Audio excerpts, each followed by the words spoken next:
No se, että niinku, meitä kasiluokkalaisia NS pakotetaan mennä niinku, katsoa erilaista niinku, kulttuuria ja sellaista, niin saa sit kokemusta. Mun mielestä tässä taidetestaajissa on parasta se, että pääsee näkemään just esityksiä, mitä ei välttämättä menisi itse katsomaan. Ja pääsee katsoa niitä kavereiden kanssa ja ei tarvii niinku, arpoa sitä, että mihin menee. Ja ne on valmiiksi tavallaan ajateltu, että mihin pääsee. Ja mun mielestä taidetestaajissa parasta on se, että pääsee just katsomaan tommosia erilaisia taidekokemuksia. Ja sit pääsee niin kun Helsingin ulkopuolellakin katsomaan semmosia paikkoja. Ja me mennään katsomaan täällä Pohjantähden alla Lahteen, joka on mun mielestä tosi kiinnostavaa, koska mä en ole käynyt Lahdessa aikaisemmin teatteriesityksissä. Taidetestaajissa mun mielestä parasta on, että se tavoittaa niin ison ihmisryhmän, koska sinne vierailulle ei pääse vain joku yksittäinen valinnaisaineryhmä tai muu, vaan sinne pääsee kaikki, ketä nyt sinä vuonna kasilla on.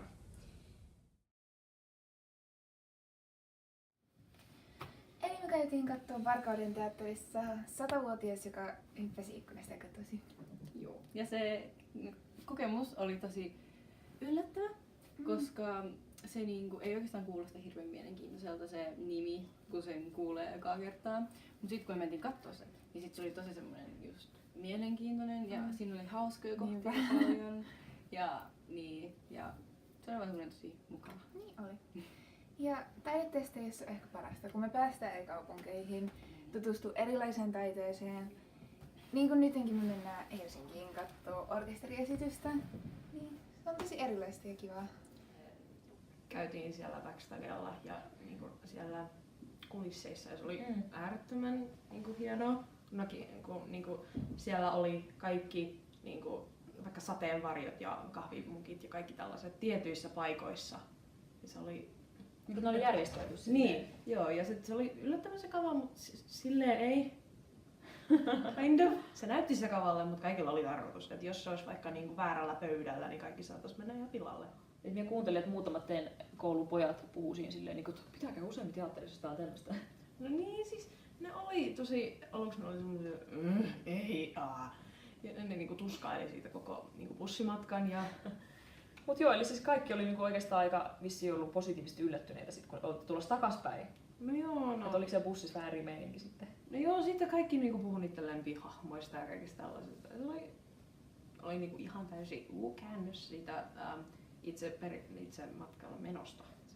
Kierroksen pitäjäni niinku selitti vähän taustaa niistä töistä. Ja sit se kans kyseli, että sit pääsi itse vähän pohtimaan ja niin, saatiin vähän itekin miettiä. Ja mitä teidän mielestä oli niinku ero silleen, että jos te olisi vaan lähetetty yksin sinne niinku vaan oppilaat keskenään kiertämään se näyttely? No sit siinä ei välttämättä olisi niinku jäänyt pohtimaan niitä sille, että ei olisi niinku jäänyt kyseenalaistamaan sitä, niinku, että mitä se niinku tarkoittaa se mikäkin työ ja että se olisi ollut ehkä vähän enemmän sellaista, että okei, kiva, siistiä ja niinku jatkaa matkaa. Ja sitten voisi olla aika levotonta ilman niinku. Niin. Ja sitten justiinsa kun se kertoi vähän sitä taustaa, niin eihän niitä itse varmaan alkaisi selvittää sen jälkeen tai mitään. Mä tykkäsin, koska mä tykkään kaikesta taiteesta. Mä itse just en hirveänä käy missään teatterissa, niin se oli semmoinen mukava sivistävä kokemus, niin sai vähän nähdä, että millaista se on ihan ammattitasolla. Ihan mukava. Se oli hirveän erilainen. Se oli aika kiva, kun pääsi sinne Helsinkiin ja sitten oli se kiva matkustella siinä. No ainakin pääsi pois koulusta ja sitten pääsi Helsinkiin ja sitten se oli mukava se esitys. Mun kokemus näiltä jokaiselta reissulta oli tosi mielenkiintoinen ja positiivinen, koska mä sain nähdä niin paljon erilaista taidetta ja sain tutustua siihen.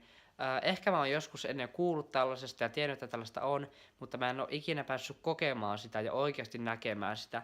Että oli tosi kivaa, että tällaista on järjestetty ylipäätänsä ja mä luulen, että mä ajan nyt tosi monin muunkin nuoren mielipideitä, että oli tosi kiva käydä niin katsomassa tällaista ja kokea tällaista, mitä ei ole ehkä ennen koettu. Mä en oikeesti osaa päättää. Niinku, teatteri on ihan paras, kun just siinä pääsee ilmaiseen itseään. Ja sitten niinku, saa kavereita. Sitten on musiikki niinku, laulaa tai soittaa tai kuunnella. Se saa aina hyvälle tuulelle.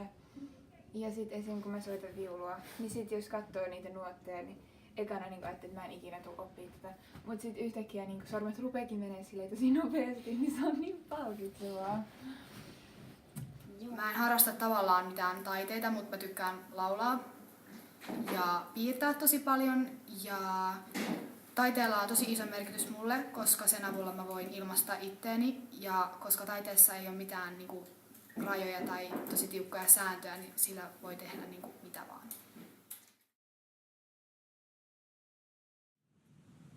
No mulle itselle ainakin just toi kitaran soittaminen, niin se on niinku tosi iso osa mun elämää. Ja et mä niinku vois kuvitella millaista se olisi, jos mä en soittaisi. No mulla on just silleen, että se, jos kuuntelen musiikkia, niin se vähän rauhoittaa. Mä saan siellä lavalla niin kaiken irti itsestäni ja sitten jos on jotain tunteita, niin ne voi näyttää siellä lavalla. Taiteen merkitys on ehkä mun mielestä hienoimmillaan sitä, että taide voi olla väylä ilmaista semmoisia tosi isoja asioita, mutta toisaalta sen ei välttämättä tarvi olla mitään vaikeasti tulkittavaa ja aina niin syvällistä. Mun lempitaidemuoto on kuvataide ja harrastan vapaa-ajalla piirtämistä ja graffitimaalausta. Taide merkitsee mulle. Se on hauskaa ja niin, tykkään katsoa taidetta ja saada sitä ideoita omiin hommiin. Mä en sinänsä harrasta mitään taiteita, mutta mä haluaisin ihan sikana aloittaa maalaamisen. Niin jos mä vaan saan tavarat hankittua, niin ehdottomasti aloitan. Ja taiteella on semmoinen merkitys mulle, että se on arjesta irtautumista, että saa ajatukset muualle ja saa kokonaan keskittyä johonkin asiaan ja ei tarvitse miettiä muita asioita. Mä arvostan valokuvauksessa sitä, että sä pystyt ikuistamaan hetkiä niin kun tosi tarkasti ja sit sä voit esimerkiksi ilmaista ittees valokuvataiteen avulla. Ja kuvataiteessa mulla on sama juttu, mutta sit mä tykkään myös kuvataiteessa siitä, että niin kun väreillä on tosi suuri merkitys siinä. Ja siinä niin kun värialoilla voi muuttaa paljon sitä, minkälainen se tunnelma on siinä kuvassa. Taiteen merkitys on mulle aika iso ja mulle se taiteen tekeminen on tosi tärkeää ja tosi hienoa. Ja mulla on erilaiset taiteen muodot kulkenut pienestä pitäen ja on jotenkin tosi hieno, kun taiteella pystyy ilmaisemaan itseään ihan eri tavalla, mitä voi koskaan ilmaista puheella. Ja sillä voi kertoa niin paljon, vaikka se työ itsessään voi olla niin pieni. Taide on mulle tärkeää, koska ilman taidetta elämä olisi aika tyhjää. Esimerkiksi just ilman musiikkia, ilman konsertteja, ilman keikkoja. Ei sellaista olisi, niin olisi aika tylsää. Ja ilman tällaisia kaikkia näytelmiä, esityksiä, ilman niitä olisi tosi vajaata ja jotenkin elämä olisi tosi tyhjää. Ja mun mielestä taidetta tulisi opettaa seuraaville sukupolville paljon. Ja esimerkiksi just tämän kaltainen hanke jatkossakin olisi tosi hyvä, että saataisiin tätä taidetta jatkettua uusillekin sukupolville.